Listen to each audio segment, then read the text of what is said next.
రాష్ట్రంలో ముఖ్యమంత్రి చంద్రబాబు నాయకత్వంలో ఆటవిక రాజ్యం కొనసాగుతుందని వైఎస్ఆర్సీపీ యువజన విభాగం అనంతపురం జిల్లా అధ్యక్షుడు సాకే చంద్రశేఖర్ మండిపడ్డారు. మాజీ మంత్రి అంబటి రాంబాబుపై టీడీపీ గూండాల హత్యాయత్నాన్ని నిరసిస్తూ ఆదివారం వైఎస్ఆర్సీపీ యువజన విభాగం ఆధ్వర్యంలో నగరంలోని డాక్టర్ బిఆర్ అంబేద్కర్ విగ్రహం ఎదుట నిరసన కార్యక్రమం చేపట్టి ప్రభుత్వానికి వ్యతిరేకంగా నినాదాలు చేశారు. ఈ సందర్భంగా సాకే చంద్రశేఖర్ మాట్లాడుతూ తిరుమల లడ్డు విషయంలో ప్రజలను తప్పుదోవ పట్టించేలా కూటమి నాయకులు వ్యవహరిస్తున్నారని మండిపడ్డారు.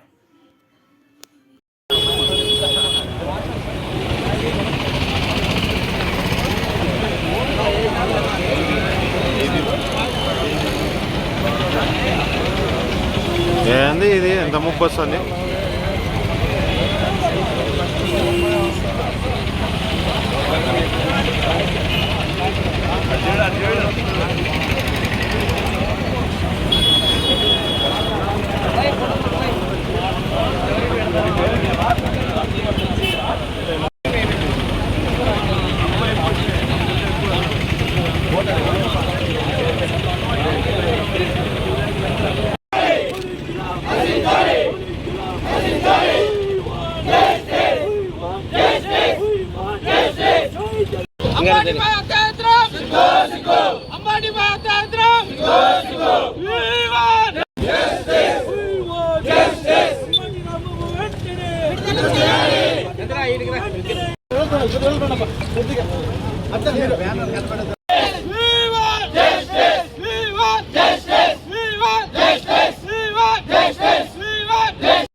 ఈ 18 నెలల కాలంలో ఈ కూటమి ప్రభుత్వం వచ్చిన తర్వాత ఈరోజు అంబేద్కర్ రాజ్యాంగం కాకుండా ఆటవిక రాజ్యాంగం నడుస్తూ ఉంది. నిన్నటి రోజు మనం చూసాం, ఏదైతే అవాస్తవాలు ప్రచారం చేస్తున్నారో దాన్ని ఖండిస్తూ వైఎస్ఆర్ కాంగ్రెస్ పార్టీ వాస్తవాలు తెలియజేయాలని చెప్పనేసి, ప్రజల పక్షాన ఉండాలని చెప్పనేసి ఏదైతే జరుగుతూ ఉందో తిరుపతి సంబంధించి ఆ లడ్డు అనే కార్యక్రమంలో భాగంగా మాజీ మంత్రివర్యులు అంబటి రాంబాబు గారు ఆ కాన్స్టిట్యున్సీలో ప్రోగ్రాం నిమిత్తం పోయివేస్తున్న సందర్భంలో అక్కడ ఉన్నటువంటి అవాస్తవాలకు సంబంధించి ఒక ఫ్లెక్సీని కట్టడం జరిగింది టీడీపీ వారు. దాన్ని చూపిస్తూ అక్కడేమైనా చింపడంలే, దాన్ని చూపిస్తూ పోలీసు వాళ్ళు తెలియజేశారు, ఇది ఎవరైతే ఫ్లెక్సీ కట్టారో వెంటనే తీపించాలి, లేని పక్షంలో మేము ఒక టైం ఇచ్చి ఆ టైంలో మేమే చింపేయబడుతుంది అని చెప్పి మరి కూడా ఆ కార్యక్రమాన్ని ముగించుకొని వచ్చే సందర్భంలో అక్కడ ఉన్నటువంటి టీడీపీ వాళ్ళు ఎవరైతే ఉన్నారో మనందరం కూడా చూస్తున్నాం. వాస్తవాలు ఒకసారి గమనిద్దాం. అక్కడ ఉన్నటువంటి టీడీపీ వారు కట్లతో రాటతో ఒక ప్లాన్ పద్ధతి పరంగా ఆ రోజు అంబటి గారు వస్తే ఒక దాడి చేయాలి, అతన్ని హతమందించాలి అనే ఉద్దేశంతో అక్కడ నిలబడడం జరిగింది. అక్కడికి వచ్చినటువంటి రాంబాబు గారు ఆ ఫ్లెక్సీ కాడికి కూడా రావడంలో ఇంకా అతను కూడా అక్కడ ఉన్నటువంటి ఎవరైతే పోలీసులు ఉన్నారో అతన్ని రక్షణ కల్పించకపోగా టీడీపీ వారికి సపోర్ట్ చేస్తూ ఆడ ముక్కుముడిగా టీడీపీ వారి కట్లతో ఆయన పైన దాడి చేస్తుంటే ఆ దాడిలో సందర్భంగా ఆయనేమి గాంధీ వారసుడు ఏం కాదు, ఒక చెంప చూపిస్తే ఇంకో చెంప చూపించి కొట్టమనే దానికి ఆయన కూడా ప్రజాస్వామ్యంలో పౌరుడు.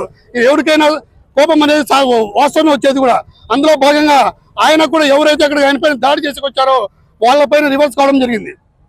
అందులో భాగంగా వారి మీద తిడుతున్న సందర్భంలో ఎవరైతే మీ అధ్యక్షుడు నాడో చంద్రబాబు నాయుడు గారు ముఖ్యమంత్రిగా, ఆయన కాకపోతే వాళ్ళ అబ్బాయిని కూడా రమ్మని చెప్పి వాళ్ళ తండ్రి గారిని కూడా రమ్మని చెప్పి ఒక భాష ఉపయోగించడం మనమందరం కూడా విన్నాం. అని వాస్తవంగా చంద్రబాబు నాయుడు తిట్టిన వీడియోలో కూడా లేదు అది. కానీ ఏదైతే అతను మాట్లాడాడో అది కరెక్ట్ కాదు అని చెప్పి ఆయన కూడా స్పందించి దాన్ని కూడా ఖండించి, నేను ముఖ్యమంత్రి చంద్రబాబు నాయుడు మాట్లాడలేదు, ఎవరైతే నా పైన దాడి ప్రయత్నించారో వారినే మాట్లాడాను, ఎక్కడా కూడా నేను ముఖ్యమంత్రి చంద్రబాబు నాయుడు పైన మాట్లాడలే అని చెప్పిన తర్వాత ఎవరైతే టీడీపీ గుండాలు ఉన్నారో వారందరూ కూడా అక్కడ ఎమ్మెల్యే స్థాయిలో ఉండి కూడా వారందరినీ ప్రలోభపెట్టి వాళ్ళందరూ కూడా తీసుకుపోయి ఎవరైతే అంబటి రాంబాబు గారు ఉన్నారో వాళ్ళు హతమందించాలా. ఎందుకంటే వైఎస్ఆర్ కాంగ్రెస్ పార్టీలో ఒక బలిజ సామాజిక వర్గానికి చెందిన ఒక ముఖ్య నాయకుడు, ఆయన గొంతు ఎక్కువగా ఏదైతే ప్రజల పక్షాన ఫైట్ చేస్తున్న ఉద్దేశంతో ఆయన మాట్లాడనీయకుండా ఏదో విధంగా ఇరికిస్తే ఆయన బయటికి రావడం అనే ఉద్దేశంతో వారి ఇంటి పైనకి పోయి దాడులు చేయడం మనందరూ కూడా చూసాం. ఆ దాడుల సందర్భం కూడా ఎవరైతే ఎమ్మెల్యే గారు ఉన్నారో ఎమ్మెల్యే గారు వారి భర్త గారు అదేవిధంగా వాళ్ళ అనుచరులు వచ్చి ఆయన దాడి చేసిన సందర్భంలో అక్కడ పోలీసు వారు కూడా ఉన్నారు. ఆ పోలీసు వారు ఎవరైతే దాడి చేసుకొచ్చారో వాళ్ళ ప్రొటెక్షన్ ఇస్తారే కానీ ఎవరైతే వైఎస్ఆర్సీపీ నాయకులు ఉన్నారో వాళ్ళపైన దాడి చేయండి. ఏమైనా వాళ్ళు వ్యతిరేకిస్తే, వాళ్ళు మీ పైన దాడి చేస్తే మీ వాళ్ళని అరెస్ట్ చేస్తామని చెప్పి పరిస్థితుల్లో ఆ రోజు ఇక్కడ పోలీసులు కూడా ఉన్నారని చెప్పి తెలియజేస్తున్నాం. మేము ఒకటే చెప్తున్నాం, వైఎస్ఆర్ కాంగ్రెస్ పార్టీ నాయకులుగా మా కార్యకర్తలుగా ఎవరైతే మేమన్ని అవాస్తవాలు ప్రచారం చేస్తున్నారో వాళ్ళనే మేము ఉద్దేశించి మాట్లాడుతూ ఉన్నాం. మీరు ఈరోజు అధికారంలో ఉన్నారు, మీరు అవాస్తవాలు మాట్లాడించిన పనిలే. మీరు నిగ్గు తేల్చండి. మీ ప్రభుత్వం ఉంది కదా, అధికారులు కూడా మీ చేతుల్లో ఉన్నారు కదా, సిట్టు కూడా మీరు ఏర్పాటు చేసిందే కదా. అది ఏదైనా లడ్డూలో కల్తీ జరిగింటే అది నిగ్గు తేల్చి ఎవరైతే దానికి బాధ్యతలు ఉన్నారో వాళ్ళందరూ కూడా శిక్షించాలి. అంతే. అటు కాకుండా వైఎస్ఆర్ని నామరూపాలు లేకుండా చేయాలంటే ఏదో ఒకటి అవాస్తవాలు క్రియేట్ చేసి జగన్మోహన్ రెడ్డి గారిని ప్రజల్లో నుంచి దూరం చేయాలి. అదే విధంగా వైఎస్ఆర్ కాంగ్రెస్ పార్టీని దూరం చేయాలని ఒక ఉద్దేశంతో మీరు చేస్తున్నటువంటి ఈ వాస్తవాలు కాకుండా అవాస్తవాలు అని చెప్పి తెలియజేస్తున్నాం. మీరు ఇలాంటి కార్యక్రమాలు ఏవి చేసినా కూడా మేము ఉపేక్షించే పరిస్థితి ఉండదు. ప్రజల పక్షాన పోరాటం చేస్తాం, ప్రజలకు వాస్తవాలు తెలియజేస్తాం. మేము వైఎస్ఆర్ కాంగ్రెస్ పార్టీ మీరు టీడీపీ చేసే దాడులకు, అదే విధంగా మీరు మీ అధికారాన్ని అడ్డం పెట్టుకుని పోలీసులు ఏ విధంగా మా పైన ఉసిగలిపినా, మా పైన కేసులు పెట్టించినా, దౌర్జన్యాలు చేసినా ఉపేక్షించే పరిస్థితి ఉండదు.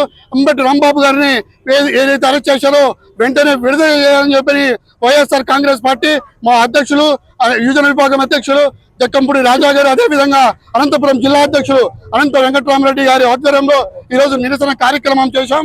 ఇదే విధంగా ఇలాంటి దాడులు మరిన్ని కానీ చేసి ఆపకపోతే పెద్ద ఎత్తున కార్యక్రమాలు చేస్తాం.